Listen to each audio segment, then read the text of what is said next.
गुरुर्ब्रह्मा गुरुर्विष्णु गुरुर्देवो महेश्वर गुरु साक्षात परब्रह्म तस्मै श्री गुरुवे नमः। तस्मै श्री गुरुवे नमः। आज सौभाग्य की बात है कि हम लोग सब यहाँ एकत्रित हुए हैं। हमारे बीच आईआईटी के गणितीय विज्ञान विभाग के अध्यक्ष प्रोफेसर संजय पांडे उपस्थित हैं। आज के मुख्य अतिथि भी हैं और मुख्य वक्ता भी हैं। मैं आपको बहुत पहले से जानता हूं। आप 1980 में खड़गपुर से पीएचडी की डिग्री प्राप्त किए। उसके बाद 2001 से आज तक इस विद्यालय में प्रोफेसर के पद पर कार्यरत हैं। मौजूदा स्थिति में आप विभाग के अध्यक्ष हैं और मैं बताऊं, मैं सर के पास गया था और आपने मुझे घुमा के बताया कि आपने मूलभूत संरचनाओं के रूप में कितना काम किया है विभाग के लिए, बच्चों के लिए लैब स्थापित करना, एडवांस लैब। और आपके 2010 में आप जो हमारे यहाँ मैथमेटिक्स का हायर बोर्ड है, हाईएस्ट बोर्ड रादर, उससे आपको उसके फेलोशिप से भी सम्मानित किया गया है। और मैं बताऊं, इस वर्ष मैं समझता हूं पूरे आईआईटी में आपके विभाग का ही स्टूडेंट था जिसको 1,20,00,000 रुपए का प्रतिवर्ष पैकेज मिला है। Sir, if I am not wrong.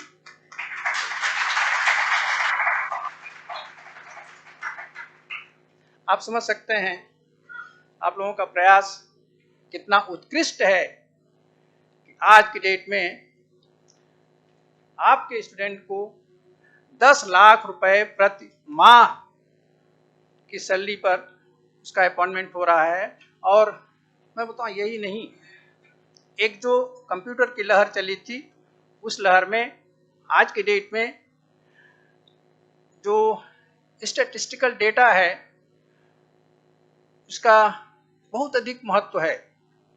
और बहुत अधिक महत्व का मतलब कि वो बहुत अधिक उसकी उपयोगिता है, एप्लीकेबिलिटी है। और संयोग से मेरा ग्रैंडसन भी है, तो सर वो भी आपके फील्ड की ओर ही इंक्लाइंड है और देर सवेर आपकी शरण में आ सकता है। तो ये सौभाग्य की बात है कि आज ऐसी प्रतिभा वाले व्यक्ति हम लोगों के बीच में हैं। सर, आपका स्वागत है, अभिनंदन है, वंदन है इस केंद्र की तरफ से, हम सभी लोगों की तरफ से। और जहाँ तक समन्वयक महोदय का प्रश्न है, आप सभी उनके बारे में जानते हैं। एक कुशल और कर्मठ कार्यकर्ता के रूप में विद्वान होते हुए भी कर्मठता के साथ साथ कार्य करने में हमेशा तत्पर रहते हैं। केंद्र को इस ऊंचाई तक पहुंचाए हैं। हम सभी लोगों को यहाँ पहुंचाने का जो श्रेय है वो आपको है। आपका भी स्वागत है, अभिनंदन है हम लोगों की तरफ से। हम लोगों के बीच में जो वैदिक मैथ्स के स्टूडेंट्स हैं वो जानते हैं, हमारे सहयोगी पंकज सर और उधर खत्री सर हैं। आप लोगों का भी स्वागत है। सभी लोग जो यहाँ पर जुड़े हुए हैं, आप सभी का हम स्वागत करते हैं, अभिनंदन करते हैं। आज का दिन राष्ट्रीय गणित दिवस के रूप में मनाया जा रहा है। सन 2011 26 दिसंबर, मुझे याद है 26 दिसंबर सन 2011 को मद्रास यूनिवर्सिटी में तत्कालीन प्रधानमंत्री डॉक्टर मनमोहन सिंह का उद्बोधन हो रहा था, उद्बोधन उनका था, और उसमें उन्होंने अनाउंस किया था कि 2012 सन 2012 जो कि रामानुजन के 125वें वर्षगांठ के रूप में, उनके जन्म दिवस के वर्षगांठ के रूप में मनाया जाएगा। वो पूरा 2012 राष्ट्रीय वर्ष के रूप में मनाया जाएगा और 22 दिसंबर प्रतिवर्ष राष्ट्रीय गणित दिवस के रूप में मनाया जाएगा, ऐसा उन्होंने अनाउंस किया था। और बाद में मिनिस्ट्री ऑफ एजुकेशन के और साइंस और टेक्नोलॉजी डिपार्टमेंट ने उसको इम्प्लीमेंट किया और प्रतिवर्ष 22 दिसंबर को, जो कि 22 दिसंबर सन 1887 को जन्म दिवस था उनका, श्रीनिवास रामानुजन का, तो हम लोग इस दिन को, जैसे आज के दिन को, राष्ट्रीय गणित दिवस के रूप में मनाते हैं। आज के दिन आपके सामने दो विभूतियां हैं,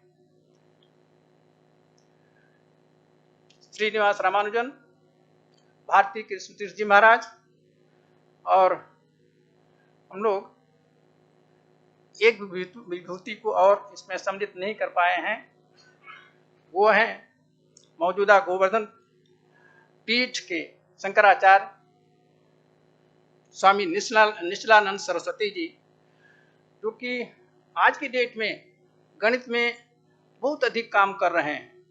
उन्होंने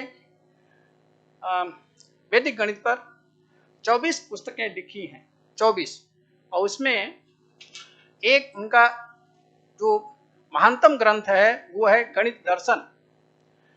गणित दर्शन में उन्होंने लगभग 1500 पेजों में, उसके 2 खंड हैं, और 2 खंडों में उन्होंने मोक्ष, भोग और मोक्ष दोनों पर ही उन्होंने प्रकाश डाला है, और केवल संख्या पर आधारित 0 से लेकर 9 तक और 0 से लेकर अनंत तक, उस पर उन्होंने, मैंने पढ़ा नहीं है, मैंने उसके जिस्ट के में थोड़ा सा देखा है, तो मुझे लगता है कि 1500 पेज की जब ये बुक है और वो केवल संख्या पद्धति पर है और मोक्ष और भोग पर है, तो उसमें किस तरह का वो दृष्टिकोण उसमें लिखे होंगे, वो दर्शाए होंगे, ये तो मैं भी उस पुस्तक को पढ़ा, हम लोग दर्शन वाले नहीं हैं, उतना दूर तक नहीं सोच सकते, समझ नहीं सकते हैं, फिर भी कुछ प्रयास करेंगे। जब बुक हमारे पास आ जाती है तो हमने लिखा है, वो जल्दी वो पुस्तक मेरे पास आ जाएगी।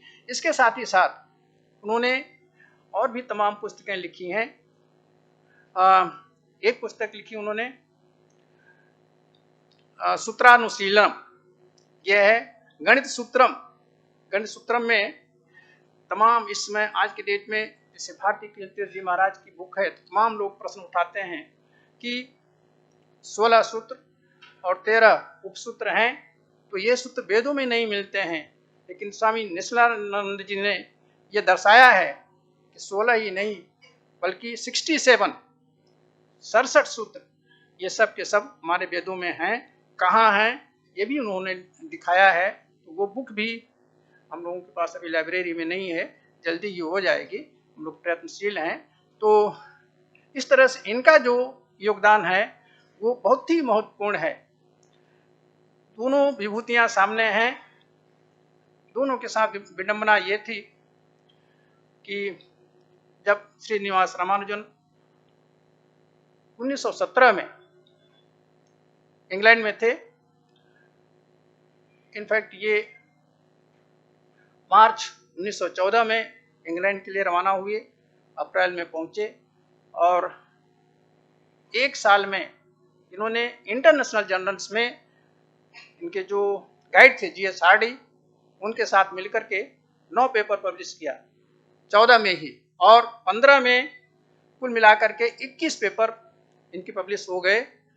लेकिन विडंबना ये थी कि इनके पास कोई डिग्री नहीं थी, ग्रेजुएशन की डिग्री नहीं, पोस्ट ग्रेजुएशन की डिग्री नहीं, कुछ भी नहीं। जी.एच. हार्डी ने प्रयास किया, इतने प्रतिभावाली व्यक्ति के लिए उन्होंने उनके प्रयास से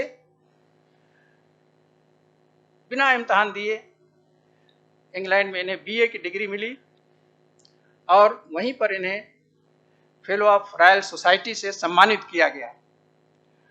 दुर्भाग्य कि 1917 में ये ट्यूबरकुलोसिस से संक्रमित हुए, फिर उसके बाद उनका वहाँ इलाज हुआ, इंडिया आए, लेकिन स्वास्थ्य में सुधार नहीं हो पाया और फिर ये 26 अप्रैल 2020 को इनका स्वर्गवास हो गया। दूसरी ओर जो दूसरी विभूति हैं भारती कृष्ण तीर्थ जी महाराज, इनके साथ भी कुछ ऐसा हुआ। ये मार्च 1958 में अमेरिका गए और मई में वहाँ से लौटे, तो इनकी भी तबीयत यहाँ खराब हो गई और ऐसी तबीयत खराब हुई कि फिर ये 4 फरवरी 1960 को महासमाधि को प्राप्त हुए। इनके बारे में कहा जाता है कि इनका जो लेख था वो अमेरिका जाते समय पहली इनकी विदेश यात्रा पहली ही थी अमेरिका की। अमेरिका जब ये गए थे तो जो इनका लेख वगैरह था ये किसी अपने शिष्य के यहाँ छोड़ कर गए थे और वो किसी तरह से वो आज की डेट तक मिला नहीं, या तो उसमें खत्म हो गया होगा या फिर जानबूझ करके लोग उसको डिस्ट्रॉय कर दिए होंगे, जो भी रहा होगा। अमेरिका से लौट कर आए, इनसे कहा गया कि आपका लेख मिल नहीं रहा है। तो इन्होंने बड़े प्रेम से कहा कोई बात नहीं है, जितना भी मैंने उसमें संकलित करके रखा था वो सब मेरे दिमाग में है और मैं बहुत शीघ्र ही उसको फिर एक बुक के रूप में लिख दूंगा और आप लोग उससे लाभान्वित होंगे। लेकिन दुर्भाग्य की बात है कि थोड़े दिन बाद उनकी तबीयत फिर खराब हो गई, उनका इलाज हुआ, लेकिन फिर वो हम लोगों की सेवा के लिए नहीं रहे। 1960 में महासमाधि को प्राप्त हो गए और इन तीनों विभूतियों को आज इस मंच के माध्यम से नमन करते हुए हम यह आह्वान करते हैं कि यह दिन आप सभी के अंदर एक नव चेतना जागृत करे, गणित के प्रति रुचि, गणित के प्रति उत्साह और लगन, और इसके प्रचार और प्रसार के लिए आप लोग संकल्पित रहें। हम लोग यहाँ पर वैदिक मैथमेटिक्स में कुछ काम कर रहे हैं, कुछ काम करने का मतलब कि प्रयास कर रहे हैं कि लोगों में रुचि पैदा हो, ज़्यादा से ज़्यादा लोग हम लोगों से जुड़ें। तो अभी पिछले साल की तुलना में इस साल थोड़ा सा जो आप लोगों का उत्साह है वो ठीक दिख रहा है। आने वाले दिनों में हम लोगों को और भी अच्छा देखने को मिलेगा। इन्हीं के साथ अपनी वाणी को विराम देता हूँ। धन्यवाद।